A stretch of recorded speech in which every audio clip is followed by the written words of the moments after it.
A agonia no Getsêmani. Mateus capítulo 26, versículos 36 a 46. Em seguida, foi Jesus com eles a um lugar chamado Getsêmani, e disse a seus discípulos: Assentai-vos aqui, enquanto eu vou ali orar. E levando consigo a Pedro e aos 2 filhos de Zebedeu, começou a entristecer-se e angustiar-se. Então lhes disse: A minha alma está profundamente triste até a morte. Ficai aqui e vigiai comigo. Adiantando-se um pouco, prostrou-se sobre o seu rosto, orando e dizendo: Meu Pai, se possível, passe de mim esse cálice. Todavia, não seja como eu quero, e sim como tu queres. E voltando para os discípulos, achou-os dormindo, e disse a Pedro: Então, nem uma hora pudestes vós vigiar comigo? Vigiai e orai para que não entreis em tentação. O espírito, na verdade, está pronto, mas a carne é fraca. Tornando a retirar-se, orou de novo, dizendo: Meu Pai, se não é possível passar de mim este cálice sem que eu o beba, faça-se a tua vontade. E voltando, achou-os outra vez dormindo, porque os seus olhos estavam pesados. Deixando-os novamente, foi orar pela 3ª vez, repetindo as mesmas palavras. Então voltou para os discípulos e lhes disse: Ainda dormis e repousais? Eis que é chegada a hora, e o Filho do Homem está sendo entregue nas mãos de pecadores. Levantai-vos, vamos! Eis que o traidor se aproxima.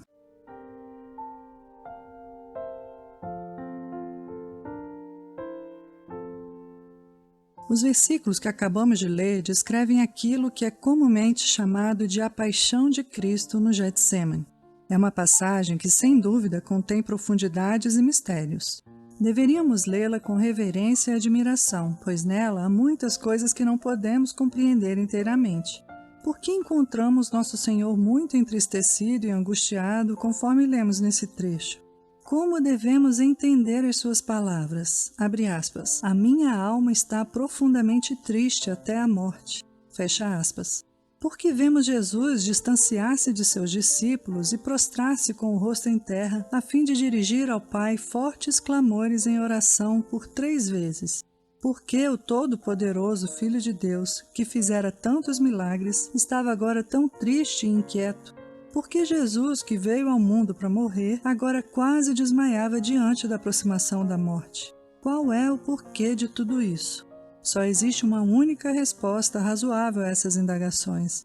O peso que estava sobre a alma de Nosso Senhor não era o temor da morte e de suas agonias. Milhares de pessoas têm sofrido os mais terríveis sofrimentos físicos, morrendo sem emitir um único gemido. E, sem dúvida, poderia ter sido assim com Nosso Senhor. Mas o peso real que tanto entristecia o coração de Jesus era o peso do pecado do mundo, que naquele momento parecia estar pesando sobre ele com força peculiar. Era a carga de nossa culpa que lhe estava sendo imputada, que agora estava sendo lançada sobre ele, como era posta sobre a cabeça do Cordeiro da expiação. Não há coração humano que possa conceber quão grande era essa carga. Só Deus o sabe. Bem podia falar a litania grega sobre os sofrimentos desconhecidos de Cristo, e as palavras de Scott sobre esse assunto provavelmente são corretas. Abre aspas. Cristo, naqueles momentos, suportava uma penúria tão intensa como aquela que os espíritos condenados sofrem, quanto era possível suportar, sem deixar de ter uma consciência pura, um amor perfeito por Deus e pelos homens e uma confiança segura na consumação gloriosa. Fecha aspas. No entanto, por mais misteriosa que nos possa parecer essa etapa na história de Nosso Senhor, não devemos deixar de observar as preciosas lições de instrução prática nela contidas. Vejamos, pois, quais são essas lições.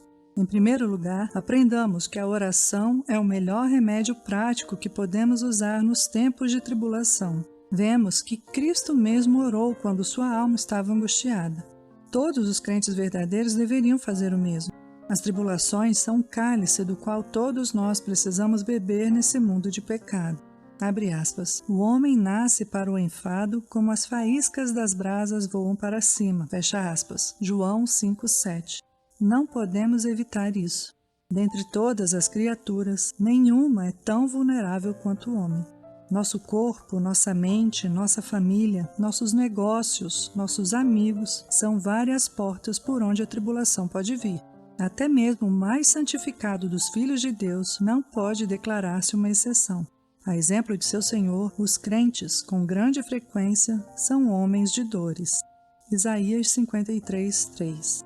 Qual seria a primeira coisa que deveríamos fazer quando nos sentimos atribulados? Deveríamos orar. À semelhança de Jó, devemos prostrar-nos e adorar o Senhor. Jó 1:20. Tal como Ezequiel, devemos expor nossas dificuldades diante do Senhor. 2 Reis 19:14. A primeira pessoa a quem deveríamos pedir ajuda é o nosso Deus. Deveríamos contar ao nosso Pai, que está nos céus, todas as nossas aflições. Deveríamos confiar que coisa alguma é por demais pequena ou trivial para ser colocada diante dele, contanto que façamos isso com inteira submissão à sua vontade. Uma das características da fé consiste em nada ocultar do nosso melhor amigo. Assim, agindo, podemos ter a certeza de que obteremos a sua resposta. Se for possível e se a coisa solicitada contribuir para a glória de Deus, então nosso pedido nos será outorgado.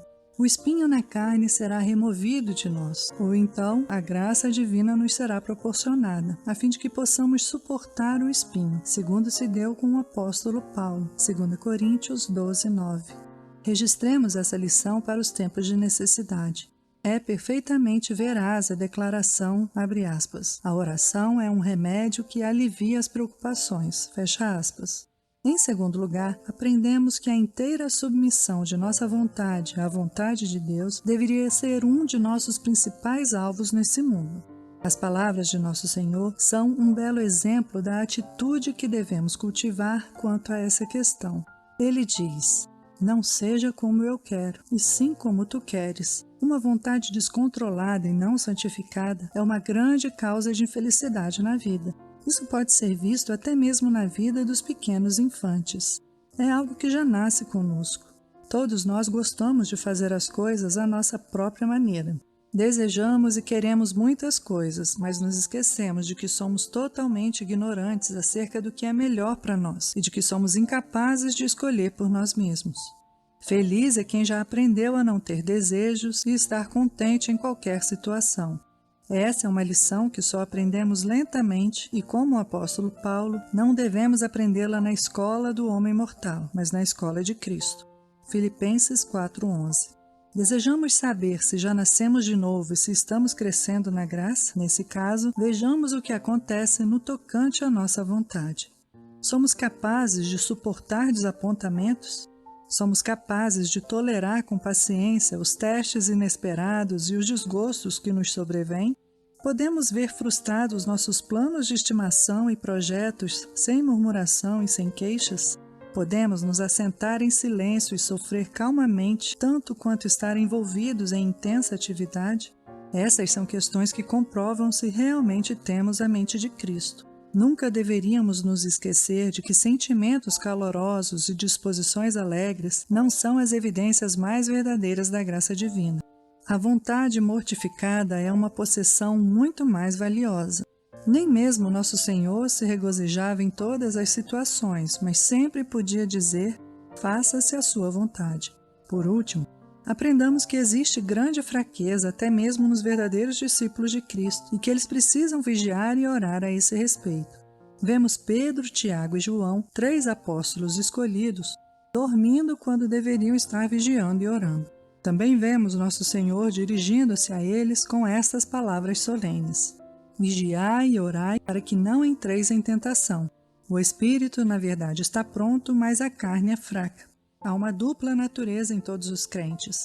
Convertidos, renovados e santificados como são, ainda assim eles carregam consigo uma massa de corrupção, um corpo de pecado.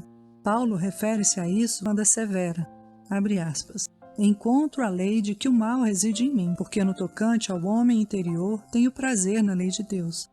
Mas vejo nos meus membros outra lei que, guerreando contra a lei da minha mente, me faz prisioneiro da lei do pecado. Fecha aspas. Romanos 7, 21 a 23. A experiência de todos os verdadeiros cristãos em todos os séculos confirma isso. Eles encontram dentro de si dois princípios contrários e uma batalha contínua entre ambos. Nosso Senhor alude a esses dois princípios quando se dirige aos discípulos dormentes. Ele chama a um de carne e a outro de espírito. O espírito, na verdade, está pronto, mas a carne é fraca. Mas nosso Senhor procurou desculpar essa fraqueza em seus discípulos? Longe de nós pensar tal coisa. Os que chegam a essa conclusão interpretam muito mal o que ele quis dizer.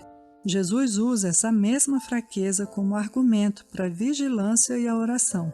Ele nos ensina que o próprio fato de estarmos cercados de tanta fraqueza deveria despertar-nos continuamente para vigiar e orar. Se desejamos seguir a verdadeira religião cristã, jamais nos esqueçamos dessa lição.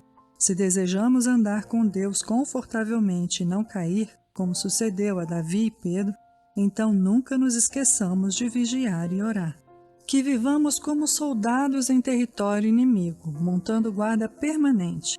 Nunca caminhamos com demasiada cautela. Nunca exercemos cuidado em demasia por nossa alma. O mundo é muito traiçoeiro. O diabo está sempre muito ocupado. Que as palavras de nosso Senhor soem em nossos ouvidos diariamente como uma trombeta. Talvez o espírito possa estar pronto, mas a carne é sempre muito fraca.